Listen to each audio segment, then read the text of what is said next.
तो ये डील आप समझिए हो चुकी है, डील डन एंड डस्टेड है और ये आगे कहानी चलेगी। इतने में हम तीसरे विषय पे चलते हैं, तैयब अर्दोगन को के साथ आखिर क्या हुआ। अमेरिका के जो एम्बेसडर है तुर्किया को, तो उन्हें पता तैयब अर्दोगन आजकल पंगे काट रहा, Tayyip Erdogan wants to be the new खलीफा।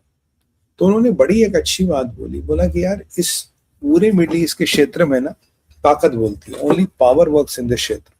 यहाँ आपको कुछ भी करना पावर से करना पड़ेगा, और आपके पास पावर नहीं है आप इस क्षेत्र में कुछ नहीं कर सकते।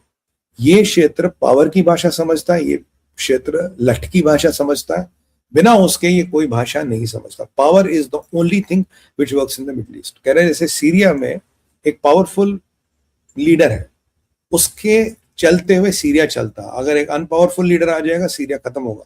वैसे सीरिया को लेके भी एक अपडेट है, ठीक उसी तरह से तैयब अर्दोगन भी पावरफुल है, तैयब अर्दोगन भी पावरफुल है। जबकि इजराइल ने कहा कि तैयब अर्दोगन को भाई कोई भी मिडिल ईस्ट का क्षेत्र इजराइल की पहुंच से दूर नहीं है।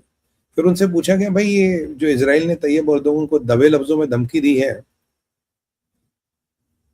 इसके बारे में अमेरिका का क्या मतभेद है। कहता है इजराइल के लीडर बहुत पावरफुल है। तो यहां उन्होंने खेल बदल दिया, कहता है इजराइल के लीडर बहुत पावरफुल है साहब, मतलब कोई बात नहीं। और कहीं ना कहीं एक अमेरिका और तुर्किया के बीच भी एक कांटा फंसा है, वो S-400। अमेरिका तुर्कियों को कहता है ये S-400 हटा दो, ये हमारे सिस्टम के साथ कंपैटिबल नहीं है, ये नेटो की कार्यशैली और नेटो के सिस्टम के साथ कंपैटिबल नहीं है, आपको हटाना पड़ेगा। तैयब अर्दोगन कहता है भाई मैं S-400 नहीं हटाऊंगा, आपके सिस्टम के साथ कंपैटिबल हो या ना हो मुझे कोई फर्क नहीं पड़ता, I will keep the S-400, right, I will keep the S-400 and I am going to go ahead and do my business. तो इसको लेके तो ये इनके एम्बेसडर साहब से पूछेगा जो आपको S-400 को लेके विवाद है इसका क्या करोगे। कह रहा हाँ ये विवाद तो है, और ये विवाद कहीं ना कहीं हमारी कंपैटिबिलिटी को चैलेंज करता है, हमारे जॉइंट वर्किंग की कैपेबिलिटी को चैलेंज करता है, और ये हम तुर्किया के साथ बात कर रहे हैं एंड वी होप दिस विवाद विल बी सेटल्ड सून। और जब अर्दोगन पे तंज मारा गया कि भाई अर्दोगन भी बड़ा पावरफुल है, और जब अर्दोगन ट्रम्प के साथ बैठे थे तो ट्रम्प ने बड़ी उतारी थी, elections are rigged, who knows better than him. तो अर्दोगन के मुंह पे बोला था तू यहाँ बैठा इलेक्शन रिग करके, you are not a powerful leader, you are here because you have rigged the elections, that is when you are here. तो ट्रम्प ने उसके मुंह पे कहा था। आज उसका एम्बेसडर कह रहा है भाई देखो इस क्षेत्र में लठ की भाषा समझ आती। ये सबको मैसेज था, ये पूरे मिडिल ईस्ट को मैसेज था कि अमेरिका की जो फायर पावर है that is the only insurance in this region for America. यहाँ बातचीतों से, यारियों से, दोस्तियों से कुछ नहीं होता, यहाँ सिर्फ डंडा बोलता है, यहाँ सिर्फ ताकत बोलती है। इसके बाद अब थोड़ा अमेरिका और अर्दोगन के रिलेशन थोड़ा खटाई में आ गए, क्योंकि Erdogan is not a kid, वो समझ गया कि किसको बुलाया जा रहा है, किसको अमेरिका सुना रहा है। तो अर्दोगन को भी पता ठीक है बेटा कोई बात नहीं, सुना लो, हमें हमारा भी टाइम आएगा, हम भी तुम्हें सुनाएंगे। यहां से सीज फायर की बातें हो रही है, स्ट्रेट ऑफ हॉर्मुज़ खुल गई, दुनिया में खुशियां मना रही है। उर्सुला वॉन डेर कह रही वाह स्ट्रेट ऑफ हॉर्मुज़ खुल गया, हमारे तो 6 हफ्ते का जेट फ्यूल बचा था, हमारी तो वाट लगने वाली थी, राइट, हमारी तो वाट लगने वाली थी, राइट। और अच्छा हो गया जी स्ट्रेट ऑफ हॉर्मुज़ खुल गया, एनर्जी मिलेगी, ये मिलेगी, सब कुछ मिलेगा, ये उनका कहना है।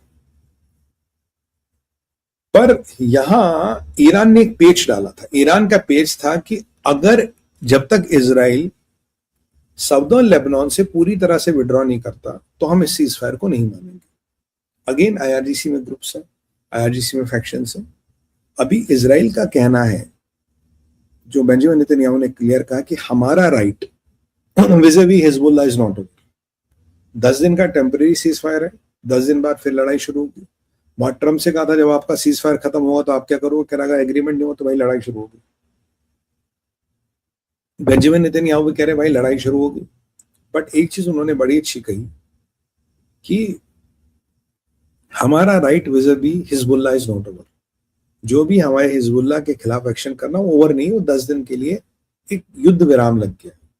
और बहुत अच्छी बात जो मुझे बेंजामिन नेतन्याहू की लगी, उन्होंने कहा हम कोई भी ऑक्युपाइड टेरिटरी या क्षेत्र छोड़ेंगे नहीं। मतलब अगर हम 100 किलोमीटर या 50 किलोमीटर लेबनान के अंदर है, अगर हम लितानी रिवर तक गए हैं, अगर हमने लितानी रिवर के सारे ब्रिज उड़ा दिए हैं, तो हम कोई भी क्षेत्र छोड़ेंगे नहीं। अब ईरान कहता है कि आपको पूरा विड्रॉल करना है लेबनान से, और नेतन्याहू कहते हैं हम कोई भी क्षेत्र छोड़ेंगे नहीं क्योंकि क्षेत्र हमारी सुरक्षा के लिए इंपॉर्टेंट है, we are not going to leave it. ये एक बड़ा इंटरेस्टिंग एस्पेक्ट है, राइट। और ट्रम्प का आपको वो B-2 बॉम्बर्स वाला याद ही होगा, न्यूक्लियर टेस्ट वाला याद ही होगा। यहां से नेतन्याहू अपनी पोजीशन को लेके बरकरार है, I am not going to leave. Iran कहता है कि जब तक ये साउदर्न लेबनान से जाएंगे नहीं तब तो कुछ होगा नहीं। साउदर्न लेबनान में जितने गांव थे, जितने एरिया थे, उन सबको ध्वस्त कर दिया गया है, ठीक है जी। अब अगर मैं यहाँ बात करूं, यहाँ सीरिया में भी थोड़ा थोड़ा मसला सिमरिंग हो गया। मैंने आपको कहा था सीरिया इज सिमरिंग। सीरिया में जुलानी कह रहा है कि भाई जो गोलान हाइट्स है जिसपे इसराइल का आधिपत्य है, इसराइल का कंट्रोल है, इसराइल तो इवन गोलान हाइट्स से आगे जो बफर जोन है, लगभग आधा बफर जोन उन्होंने ऑक्युपाई कर रखा। बफर जोन तो दूर की बात है, जुलानी कह रहे जो गोलान हाइट्स है ये आपको छोड़ने पड़ेंगे। मतलब इसराइल को गोलान हाइट्स वैकेट करनी पड़ेंगी। क्यों? कह रहे कि ये सीरिया की जमीन है और कोई भी कंट्री सीरिया की जमीन किसी और के साथ नेगोशिएट नहीं कर रही। ये कहीं ना कहीं इशारा है अमेरिका की तरफ, ये इशारा है मिडल ईस्ट की तरफ कि अगर आप सीरिया की जमीन का आप नेगोशिएशन नहीं कर सकते, सीरिया की जमीन है, सीरिया देखेगा क्या करना है।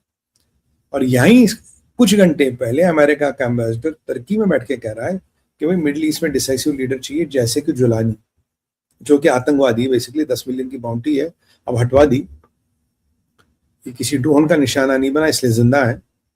कि जुलानी जिसपे 10 मिलियन की बाउंटी थी जो आपने हटा दी, वो कह रहे कि भाई अब वो एक डिसाइसिव, एक पावरफुल लीडर है, और ऐसे ही पावरफुल लीडर मिडल ईस्ट को चला सकते हैं, क्योंकि यहाँ लठ की भाषा समझ आती है अगर हिंदी में हम बोले तो। और वही जुलानी कह रहा कि किसी भी थर्ड कंट्री को यह अधिकार नहीं है कि सीरिया की जमीन को लेके किसी और कंट्री से नेगोशिएट करे। यानी कि सीधा सीधा निशाना अमेरिका पे लग रहा है। और नेतन्याहू पहले